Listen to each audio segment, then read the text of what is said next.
So garden design matrix planning is something new that is that we've been trying here at the Arboretum for the last couple of years.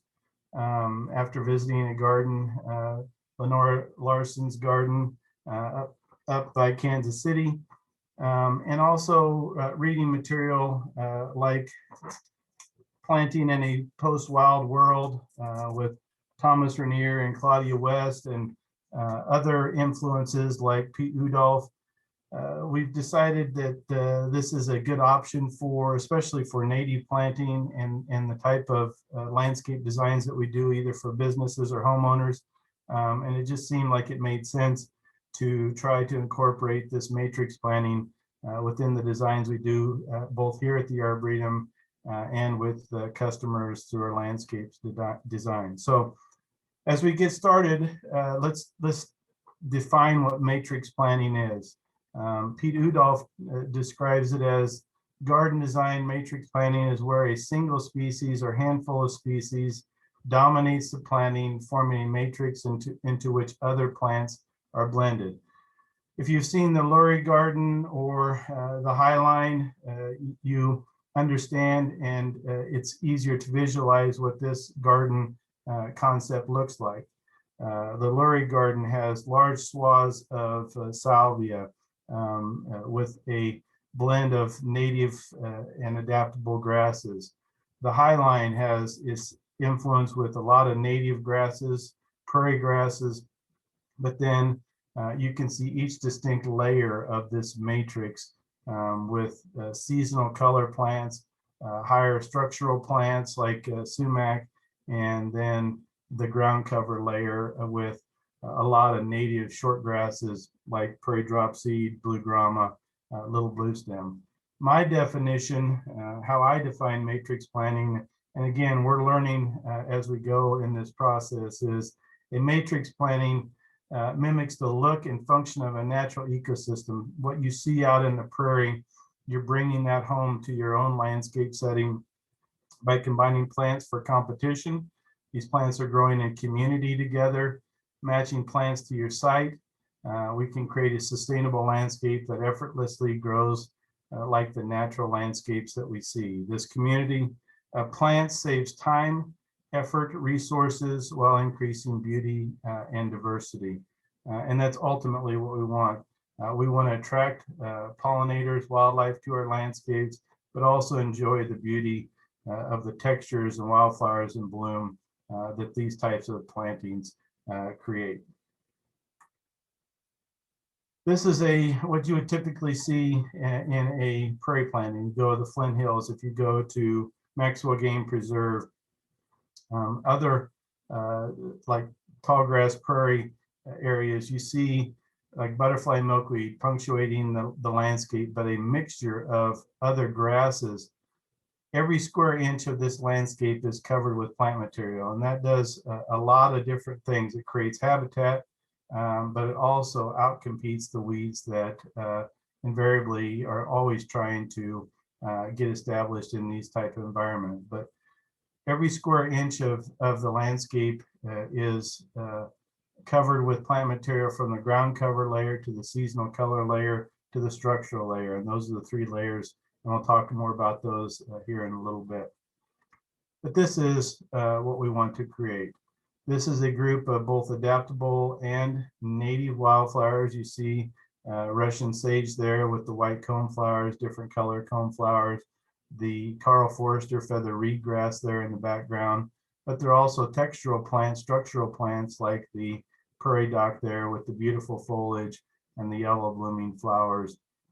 But again, every square inch of this planting is covered with plant material from the ground up. So it really does a great job of reducing mulch, but these plants are able to grow in community and thrive harmoniously together.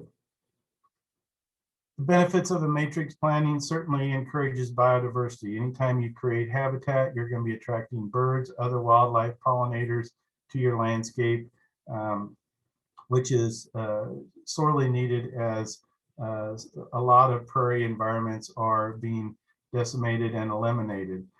Certainly less maintenance. These plantings are self-sustaining because they grow well together. You've done a good job of matching the plants up at the site that you have, and you know that these plants grow well in community together, saves time, increases your enjoyment, increases soil fertility. As those root systems are developed, die back and decay, the soil fertility will increase over time. No mowing and fewer weeds, no need for mulch in these because the plant material is the mulch. Retains moisture, conserves water, and then there's multiple seasons of interest: spring, summer, fall, winter, and a lot of these plantings are naturally disease resistant, pest resistant. Some key elements of matrix planting. There's a few emergent plants. These are the structural plants that you would see throughout, with much greater numbers of smaller ground cover matrix plants. Like I said, these are grasses, shorter grasses, can be shorter perennials as well, that completely cover the ground. Masses of ornamental grasses, both short and tall. Strong drifts of brightly colored native wildflowers or clumps of wildflowers that bloom at different times throughout the year, which is really important as we think about diversity. You want to have something, nectar sources for these pollinators, bees, butterflies, throughout the whole growing season. Design that mimics one naturally found in nature. When you look out the prairie, you're essentially trying to replicate that in your own landscape. Foliage in mass, both thinking about what these plants look like now, but also in the fall and winter months. Pathways and hardscapes that kind of punctuate for visual effect, sense of drama and impact. And there's lots of things going on, lots of different colors, textures, blooms, drifts of color, really adds drama and impact within the landscape, and then multi-seasonality. The starting point for me, and for those who have sat through other classes that I've taught, I keep coming back to this, and because it's so important. You have to understand your site, because this will help determine what types of plants that you can include in your landscape. What kind of sunlight does your area get? Hours of direct sunlight. Does it get morning sun, afternoon shade? It's really important to understand this, because there is a specific plant palette that will fit these environmental factors and conditions within your landscape. What kind of soil do you have? Is it sand or clay? Sandy soil is quick draining. Clay soils can stay wet for a little while, and then they tend to turn into concrete. So again, there's plants that can grow in these kinds of soils, different kinds of soils. Moisture, is it wet? Is it dry? Does it change throughout the year? From spring, summer, winter, fall, all these different times, does the sunlight change? Canopy of trees that affect the site. Drainage, is there areas where water hangs up? Do you need to do some earth moving to eliminate some wet spots within your yard? Can you create a rain garden because of the drainage issue that you face? Is there root competition from a shallow rooted tree like a silver maple versus a tap rooted tree like an oak tree? Structures, fences, this idea of creating, utilizing structures for and how you want to set up your plants. That all affects how you lay out your garden design, and also paths and infrastructure do the same. But it's really important. You have to understand the site. You won't be successful unless you develop a plan and a palette of plants that fit your site.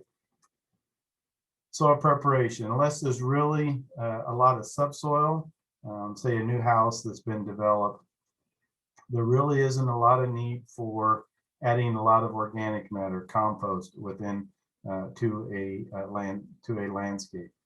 Oftentimes what happens is that these plants then are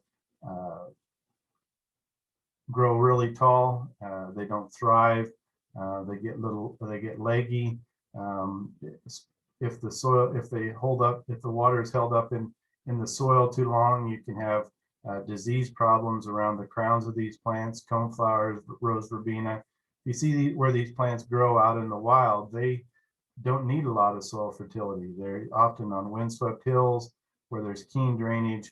You want to mimic those kinds of environments, and these would be good choices if you have those kinds of conditions within your landscape. But oftentimes, we think we need to amend the soil with some kind of compost, and often that's detrimental, especially to a lot of these native plants.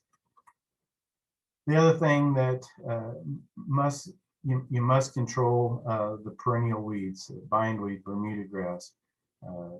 Don't rush into planting something, a new garden, without getting these weeds under control. If you don't, the garden's going to struggle. These plants have extensive root system. Now is a great time here in August and September to get these perennial weeds under control with several applications of Roundup. I'm not a proponent of spraying, but we've just found that for these perennial weeds that are persistent in the landscape and have extensive root system, applications of Roundup or glyphosate products really work well. Now is a great time because they're moving nutrients from their leaves into the root systems as they prepare for winter, and you just get a better and more complete kill of these perennial weeds. Again, if you don't get these under control now, it's better to wait and delay planting if these aren't under control than to try to rush in and get your area planted. So plant selection. Match the plants up at the site, and we'll talk a little about each one of these. Think about succession of bloom, design a 4-season garden. Think about edging and path, because again, that helps you determine the layout of the plants within your design, and then employ matrix planting. So plant selection, choose plants that fit your site. This is a very simplistic example, but swamp milkweed there on the left. We have it growing next to our pond. As the name describes, it needs moisture conditions. Missouri evening primrose, windswept hills, exposed sites, very quick drainage. These plants can't grow well together. One will be happy, one will not. So again, choose plants that fit your site. If you have a wetter environment, swamp milkweed would fit the bill. But evening primrose would work if you have an area that has more drier conditions. So again, think about these plants, learn the life cycle, research a little bit about what conditions these plants prefer to grow, and that'll go a long way to helping you choose the right plants for your site. Think about succession of bloom, things coming into bloom throughout the year.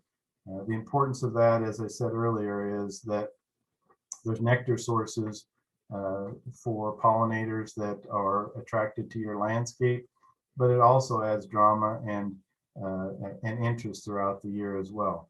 From spring, summer, fall, and then the native grasses look good with the attractive seed heads, good fall color that can highlight some of the other elements of plants that have bloomed earlier in the season. Don't just think about what these plants look like in bloom. What do they look like later in the season after they're done blooming? Is there interesting seed heads? Is there interesting leaves? Is there interesting stalks that can be highlighted with the use of native grasses? I love the different textures and fall color of these grasses, the light tan color there, but there's still some green. The warm season grasses versus cool season grasses incorporated and combined. Again, with matrix planting, every square inch, every square foot is covered with some kind of plant material. Also think about scale. These plants are between 18 and 24 inches tall, each of these. It doesn't completely cover up the wall. You can see remnants of this, but again, there's lots of different textures, colors, blooms, combining with the native grasses. There on the left-hand side, you have the sand lovegrass, the seed heads that are red, matching with the reds of the coneflowers, which is really an attractive combination. And this is what that same garden looks like in the fall and winter months. Still looks good, even though there's nothing actively growing. Different colors, textures, forms there that draw your eye, different seed heads. Leave these up for through February and March, and then begin to clean those up in preparation for the next growing season. But leave them up through the winter because birds, other insects overwinter in these tufts of grass in the stems. Again, you're trying to create habitat and attract wildlife to your garden. And that can be done both through the blooms and also through providing nesting sites for pollinators that overwinter and stay here in Kansas. I love Ansonia. I love this picture because it shows the beautiful fall color that it has. Has blue flowers that are attractive in the spring, clean foliage, but it really comes to life in the fall and winter as it leads into winter. But you can see really highlights those seed heads of those coneflowers, the red switchgrass in the background there, and the green, almost evergreen foliage of the mint there in the front. So within a matrix planting, there's four general layers. The structural layer can be, and we'll talk more about each one of these layers here in a little bit, but structural layer, larger plants, larger groupings of plants that could be, or a repeated pattern throughout the garden design. The seasonal theme layer, again, could be clumps of blooms. In that picture earlier, at the beginning, you saw clumps of coneflower with Russian sage. Those are the seasonal theme layers that are intermingled, drifts of color, or clumps of coneflowers, liatris, as an example. Those first two layers are more of the wildflowers, whereas the ground cover layer, that bottom layer, is more sedges, short grasses, and this is the functional layer of a matrix planting. Essentially, this does all the heavy lifting, reduces the need and eliminates the need for mulch. This ground cover layer completely covers, intermingles, weaves in between these seasonal theme layer and structural plants to help these plants grow and provide cover and shade for the landscape. But it's really important to have all of these plants in community growing well together. And how that is achieved is we often think of, again, the plants that are what they look like above ground, but there's a lot going on below ground. And you can see there's the ground cover layer, going back to that first slide, the ground cover layer, a lot of the growth energy that those plants need is in the top foot to 18 inches. That's where a majority of their root systems are.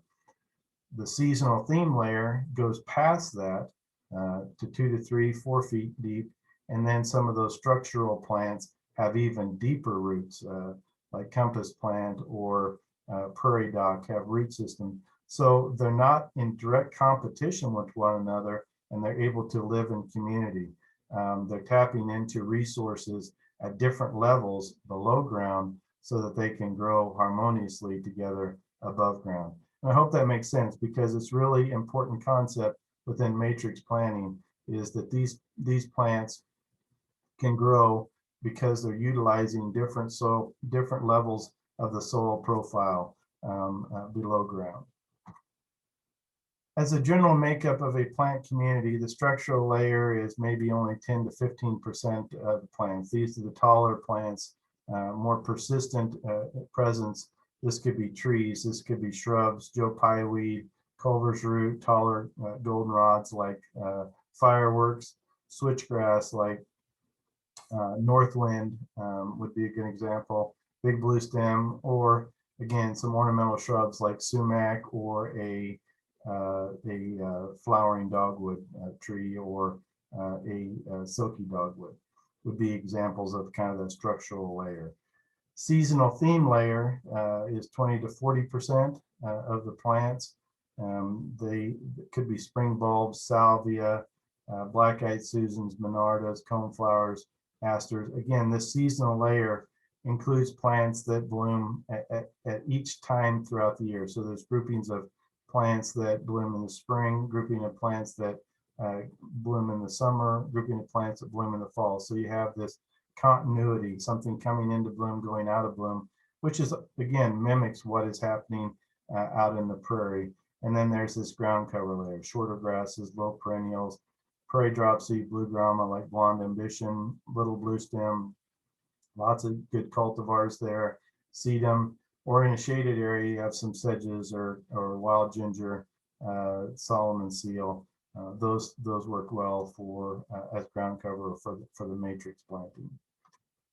So as I thought about a garden design and incorporating plants within the landscape, I thought about putting together an example for you. So as I look at a site, again, I choose a plant palette, and each list, like I say there at the bottom, each list will be a little bit different because each site is a little bit different. There's microclimates, you have different plant preferences, but this is an example of plants and how I go about choosing plants to incorporate in a matrix or in my design. Plants that bloom in the spring, plants that bloom in the summer, plants that bloom in the fall, and then interesting seed heads or winter interest. This is more the ground cover layer there on the right with the native grasses. Incorporate those. So here's a 15 by 15 design of utilizing that list and how I went about laying that out. I started with the structural plants in the center there, some Cheyenne sky switchgrass with some Amsonia Hubrectii or Arkansas blue star. Those are in the center. This is more of an island planting where the taller plants are in the center, radiating out to the shorter plants around the peripheral of those structural plants. There's a groupings of seasonal color plants, seasonal theme plants, but there's also, it's heavy on native grasses like Twilight Zone, Little Blue Stem, Prairie Dropseed, Purple Poppy Mallow. You could even include some Blonde Ambition, Blue Grama.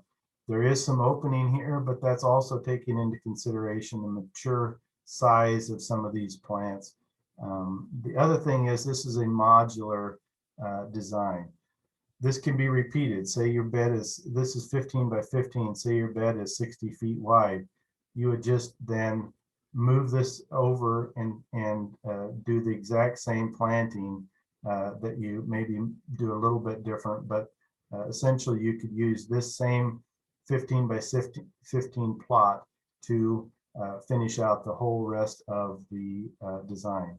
If this was a foundation planting or up against a fence, this I would move the taller plants to the back and then have shorter plants in the front. Again, that's really important as you think about your paths where you're going to be viewing this planting from. This island planting can be viewed from both sides because the taller plants are in the middle of the design. But I hope this is a good starting point, and we have some other examples here in just a little bit of how you go about incorporating these within the garden design. And I tend to group these in groups of 3s and 5s as much as possible because those are more aesthetically pleasing to the eye.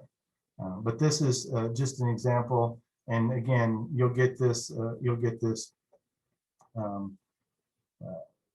presentation in an email form, PDF form, so you can go back and look at this and see how I incorporated these plants. But this is a great way, and how I think about matrix planting. If you wanted to, you could also incorporate to fill in some of these, especially the first year, some of these open areas with some annuals. You could put some Coreopsis grandiflora in there, or some Zizia, Golden Alexander, some different kinds of allium in there, Augustaceae, or Verbena hastata, Verbena stricta would be good choices.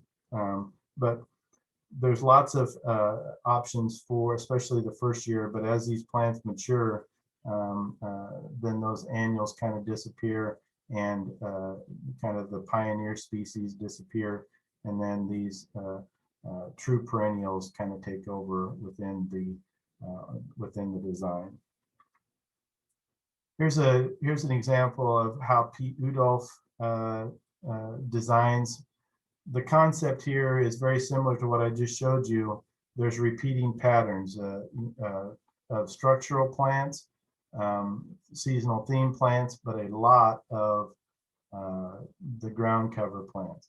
Every square inch of these plants, this area is planted, but there's repeated patterns throughout the design that kind of draw your eye along and lead you through the garden. But these are not necessarily plants that would grow well here in South Central Kansas, but I give you this example because you could substitute from, after analyzing your site, you could substitute some of the natives that would grow in your area into something as simplistic as this design. It looks really busy, but there's a method to the madness, and if you see this as it's maturing and growing, you would see like those X plants there of Eupatorium. Those would punctuate the landscape, and those are the structural plants within this design, and those are repeated throughout the whole design, and really kind of bring it all together. Other examples, and there's lists here of plants. This is some examples I found from Fine Gardening, but you got prairie dropseed, you got different kinds of allium, autumn moorgrass. But the concept here is not all of these plants will grow well in your environment, but the example here is that you can take this as a concept, as a design concept, and integrate or mix the plants into your own design to fit your own landscape. Again, this is not going to be a perfect fit for your landscape, but it gives you an idea how to go about laying these plants out. Certainly, the Baptisia, the prairie dropseed, the Russian sage, those would be options for you. Even some of the alliums, like Allium millennium, would be another example of an allium that would work well. But there's different textures, different forms that all blend this design harmoniously together. And again, it's mimicking, but it's very intentional in how it's laid out. Another example here with the cut leaf sumac, that could be the chartreuse tiger eyes as well. That's just the green. Typhina has excellent fall color that would be brilliant in later in the season. Different colors of foliage with the prairie dock. Have to use prairie dock sparingly because it has a tendency to self-seed. So you just have to be aware of the life cycle of these plants. But there's lots of things, lots of interest in this garden as well, lots of things going on. But again, this may not be a perfect fit for your garden design, but ultimately there is examples. You can take bits and pieces from this example that would work within your own garden, even some plants that you could choose from. This is that design that I showed you earlier. Had the yellow cone flowers. It's Helenium, the loosestrife.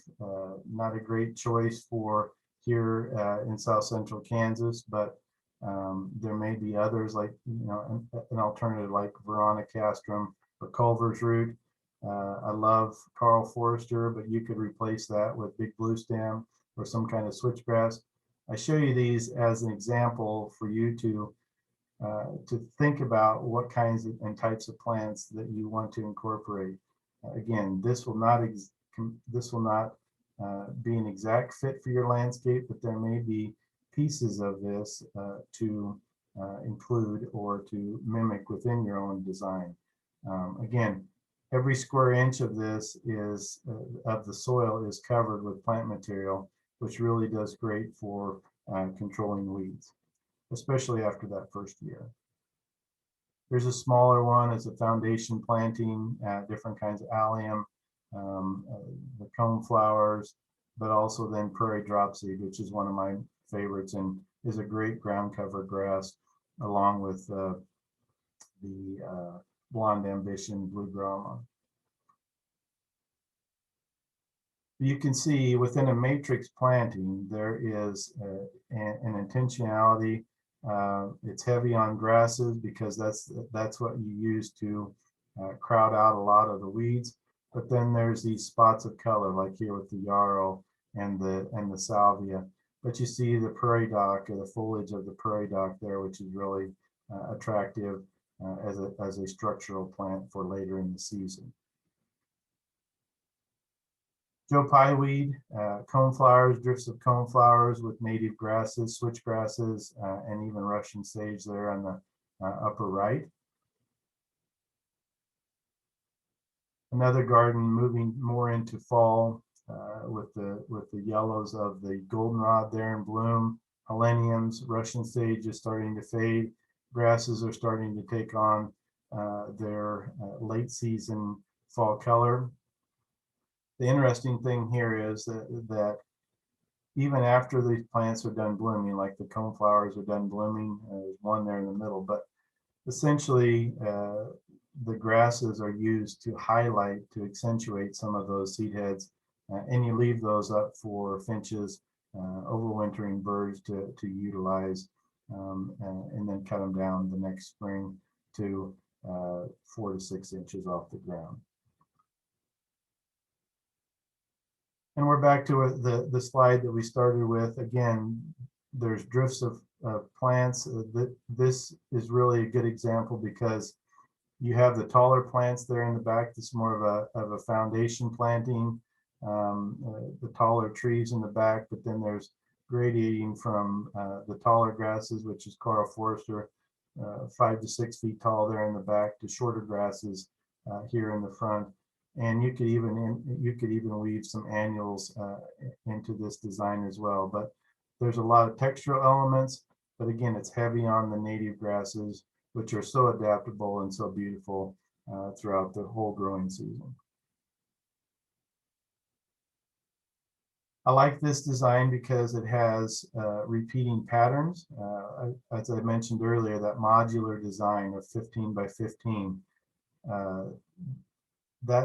that concept is being utilized here within this design, as the tall grasses there are being repeated throughout, and it draws your eye through the whole landscape, and it makes it that much easier then to plant and maintain, because you only have these species within your garden design to look for, and especially after the first year or two, to kind of helps you identify which are weeds and which are plants that you want to save. Plants will move, plants will need to be replaced, and but ultimately after the first or second year, the third year, as you're learning, the plants are getting established, getting those root systems begin to grow. The inputs that you have and time spent maintaining your garden should begin to decrease. So to be successful, I'll just go back to understanding your site and then developing a plant palette that fits your site, is very site specific and has the plants and types of plants that you want to install, and then installing it properly and then managing those plantings appropriately. A lot of input's going to need to be a lot of energy needed to be focused on those first couple of years as you get those plants established. But and a lot of research goes into it, but a lot of research has gone into developing these areas, but again, you're trying to mimic what you see out in the wild, but it'll be so worth it. We've seen it in garden designs that we've done for other people, garden designs that we've done here at the Arboretum. Over time, the work and input that we have within those gardens has decreased. Our enjoyment it has increased then because of the beauty that they create, the different textures that they have. There will be some movement of plants.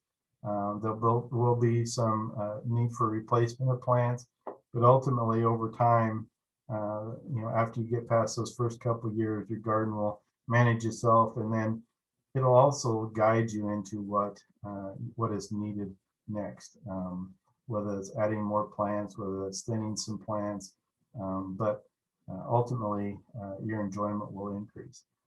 Hopefully you understand this concept. I look forward to answering some of your questions, and we'll go to those questions at this time. Thank you.